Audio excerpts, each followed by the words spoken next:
हम लोग अपने बच्चों को बहुत अच्छा इंसान बनाना चाहते हैं। हम चाहते हैं कि वो इंतहाई मिसाली किस्म की शख्सियत बने, वो हमारी सारी अच्छी-अच्छी बातों को सीख लें। जी, लेकिन जब हम किसी मुलाजिम की बेइज्जती करते हैं, जी। जब हम किसी से कोई गलत बयानी करते हैं, जब हम किसी के साथ कोई नामुनासिब रवैया इख्तियार कर रहे होते हैं, तो हम सोचते हैं कि हमारे बच्चों ने हमारी बातों में से सिर्फ़ अच्छी-अच्छी बातें सुन के सीखनी है। जी, जी, हम भूल जाते हैं कि जो इस वक़्त हम कर रहे हैं, ये भी वो देख रहे हैं जी, और सीखने की सलाहियत, सीखने का बटन इस वक़्त ऑफ नहीं है। जी, इस वक़्त भी वो आपकी बातों को ध्यान से सुन भी रहे हैं, देख भी रहे हैं और जी। याद रखिए कि इंसान बंदरों से ज़्यादा अच्छा नक़ाल है। हुँ, इंसान जल्दी से अपने मिरर न्यूरॉन्स के ज़रिए उस चीज़ को कैप्चर कर लेता है। जी। कहते हैं कि दुनिया में सबसे तेज़ रफ़्तार कैमरा 3 साल के बच्चे की आँख है, जो हुँ, देखती है, हुँ, वो हुँ, ऐसा कैप्चर करती है कि सबकॉन्शियस माइंड में उसकी फ़ाइल जाके जो है वो स्टोर हो जाती है और फिर सारी ज़िंदगी रहती है। हुँ। क्या आप चाहेंगे कि आपके ऐसे एक्ट्स जहाँ जज़्बात बेकाबू हो गए, जी, जहाँ आप दूसरों के साथ अच्छे ताल्लुक में नहीं थे, तो उसकी रिकॉर्डेड फाइल्स आपके बच्चे के दिमाग में बैठ जाएँ? हुँ। अगर आप ये नहीं चाहते, तो फिर अपने ऊपर काम तो करना बनता है ना। जी, जी, बिल्कुल मोहसिन साहब। अच्छा ये भी बड़ा कॉमन कॉन्सेप्ट है।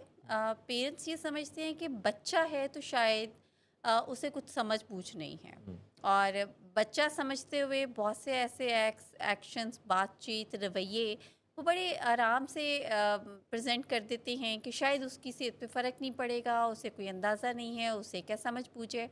तो मैं ये क्लियर करूँ कि बच्चा जो है वो सिर्फ़ साइज़ में छोटा है आपसे। हुँ, समझ-बूझ में, इंटेलिजेंस में, अंडरस्टैंडिंग में, ऑब्ज़र्वेशन में वो बिल्कुल आपके ही इक्वल है।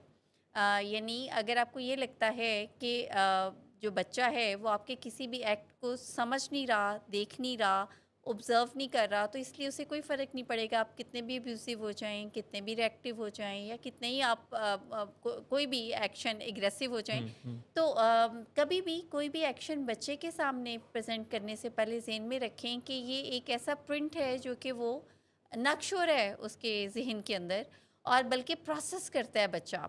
बस जो चीज़ नुकसानदेह है इसमें वो ये कि उसे समझ नहीं आती कि how to resolve the situation, solution क्या है इसका? यानी ये जो मेरे किसी भी बड़े ने मेरे सामने एक्ट किया है, अब इसके बाद मुझे कैसा रिएक्ट करना है? तो क्यों इस पे अक्सर बच्चे जो हैं मोहसिन साहब जी, वो रो देते हैं। कोई ऊँची आवाज़ सुन के, कोई गुस्सा, नाराज़गी, इवन ज़ोर से हँसे भी या अगर उसकी नकल भी उतारें, तो उसने सिर्फ़ जो एक रिएक्शन है ना, जो इन्नेट है, जो उसका पैदाइशी उसके अंदर है, रोना या हँसना, जी। वो सिर्फ़ वो 2 कर पाता है। क्योंकि उसके तजुर्बात महदूद हैं, जी, उसके मुशाहिदात महदूद हैं। जी, अलबत्ता ये 2 जज़्बात उसे काफ़ी बचपन से दुनिया में आते ही आते हैं, जी। यानी रो देना हुँ, और मुस्कुरा देना। तो ये वो 2 एक्सप्रेशंस हैं जो शुरू में वो देना शुरू करता है। एग्ज़ैक्टली, बिल्कुल।